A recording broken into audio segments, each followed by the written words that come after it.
riled up. So beside me now is political analyst and cultural critic Goldie Taylor and Georgia Congressman Hank Johnson. And to the right of your screen now is author Steve Senegati. He's the editor and the editor of Newsbusters. Is going to be your Noel Shepard. And then Dean Obadala as well.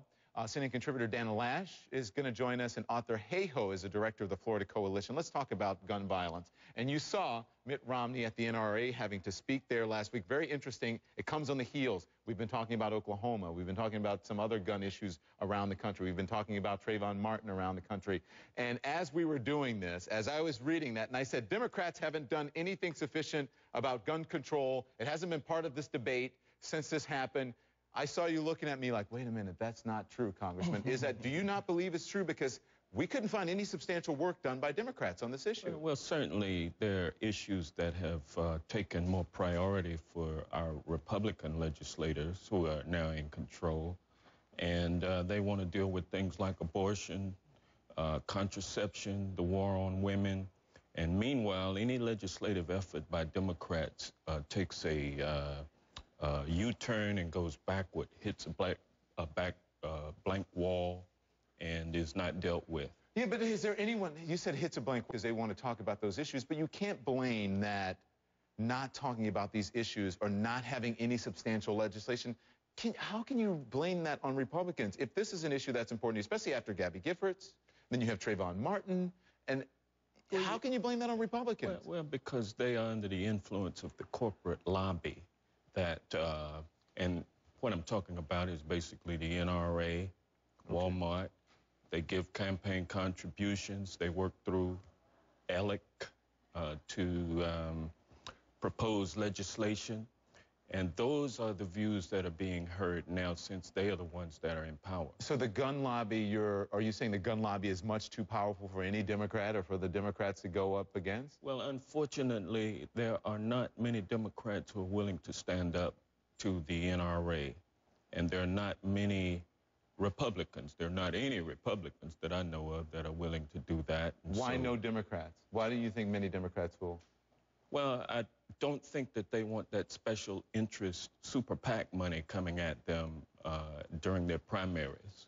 And they don't want to be challenged by the Tea Partiers who will be there to oppose them for their primary elections. You know, with all due respect to the congressman, and my mother lives in your district, and I really think she voted for you. Well, tell her thank you. I'm going to need her again. I own a home. And author, jump in here anytime if you want, I own a home in the district. But I think the real issue here is that, you know, Democrats, by and large, have attacked the problem from, you know, the wrong perspective. You know, the vast majority of people in this country who own guns own them legally. It is their constitutional right, whether it is for sport, whether it's for self, defense. You know, they have the right to own them. And so to impede on the Second Amendment of the Constitution, I'm never going to be for. But what I am for is this, that we attack the problem from a different perspective, because the number one predictor of gun violence in our communities is persistent poverty.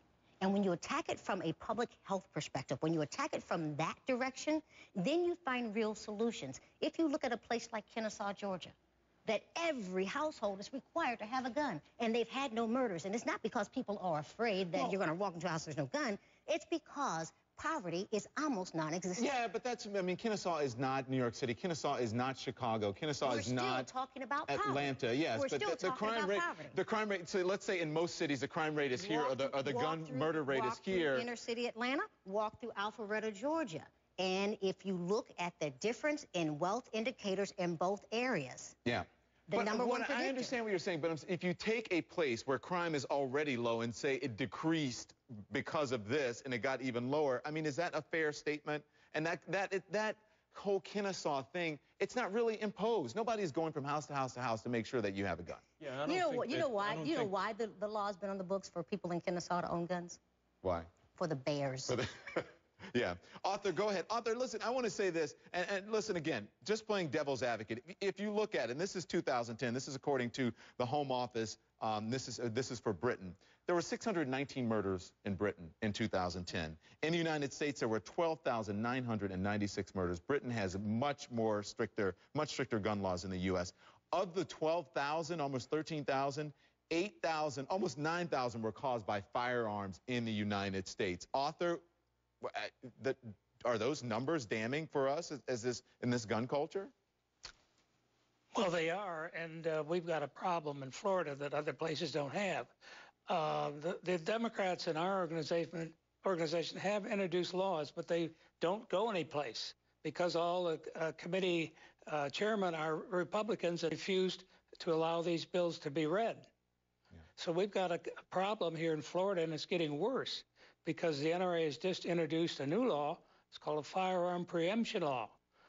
That's canceled all of our local gun control laws and made it illegal to ever create any new ones, plus, preventing people from posting anything about guns. No guns. You can't post a sign any place in Florida. And you want to talk to the people that are mad, talk to the people that raise cattle and horses, and they can tell you what kind of a problem that is. That's going to reverberate all the way to the next legislative session where we may be able to get something done about it. I think the consensus, I would think, from this entire panel is that the Democrats are weak when it comes to gun laws and gun control and gun issues. Well, you're not going to find many Democrats who would oppose people being able to possess a firearm. We recognize the Second Amendment.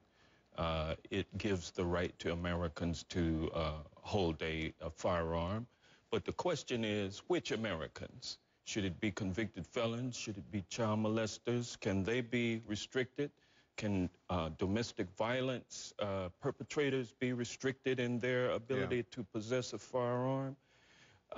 What are reasonable regulations? And the thing is, the NRA opposes any and all legislation, including assault weapons. I understand what you're saying, but I think it's an issue that should be talked about, whether the loophole should be tightened, whether it should be stricter or not, whatever it is. Law-abiding citizens are able, law-abiding citizens of sound mental state are able to purchase guns in this country, generally speaking. Right. But there is no law on the books today or that you could put on the books to keep the black market of guns off the street of our cities in this country. Not a one.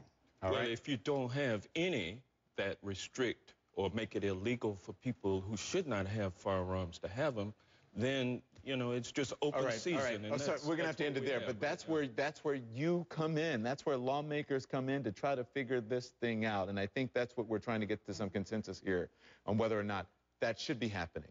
And regardless of what side of the fence you're on, we've seen a lot of gun violence, and we're just trying to figure out why hasn't that been part of the debate this week. It's all been about profiling, or in the past couple of months, profiling, race, right, and stand your ground. That's it. We're going to have to, I'm up against the break.